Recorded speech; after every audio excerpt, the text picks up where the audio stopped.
When 18-year-old Joshua Medu left his home for a walk on May 8, 2008, no one knew that it would be the last time that he was seen alive. His disappearance sparked a desperate search, but for 7 years his case remained unsolved, until his remains were discovered in the strangest place imaginable. In 2015, property owner Chuck Murphy was preparing to demolish his old cabin that he hasn't visited in over a decade, and as his crew began to tear down, they made a chilling discovery. Inside, the chimney wedged into the narrow space were human remains. DNA tests later confirmed they belonged to Josh.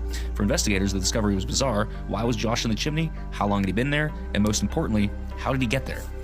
Forensic pathologists conducted an extensive analysis of Joshua's remains. According to the autopsy, there were no signs of trauma, no broken bones, no stab wounds, no evidence of a struggle. His cause of death, undetermined, but forensic pathologists estimated he had been in the chimney for several years. The state of decomposition suggested he had died long before the cabin owner even found him. At first, investigators theorized that Josh had climbed into the chimney himself, but there were problems with that theory. Joshua's legs were bent in an unusual position. The way his body was found suggested he was forced inside head first. More alarming, his clothes were missing. Some of his belongings were found in the cabin, but his pants and shirt were never recovered. One of the biggest red flags came when investigators examined the inside of the cabin. A large piece of furniture, heavy steel grate, was blocking the fireplace from inside the house. If Joshua had entered the chimney himself, how did he get there? And if someone put it there after the fact, who was responsible?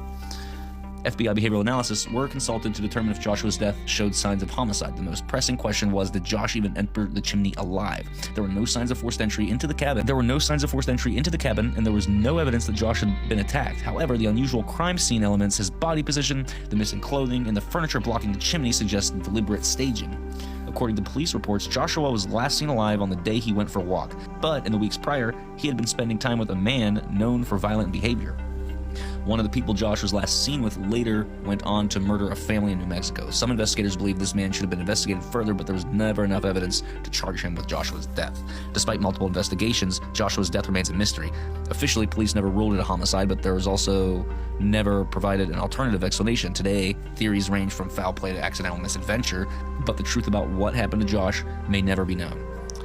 If you have a theory about Josh's case, let us know in the comments, and if you enjoy deep investigative content, make sure you subscribe to The Vault Files on YouTube, follow us on TikTok and Instagram for even more exclusive content, and also if you have any inquiries or suggestions for stuff you want to see on our channel, you can email us at TheVaultFilesChannel@gmail.com. Alright, let's keep investigating, let's keep staying safe.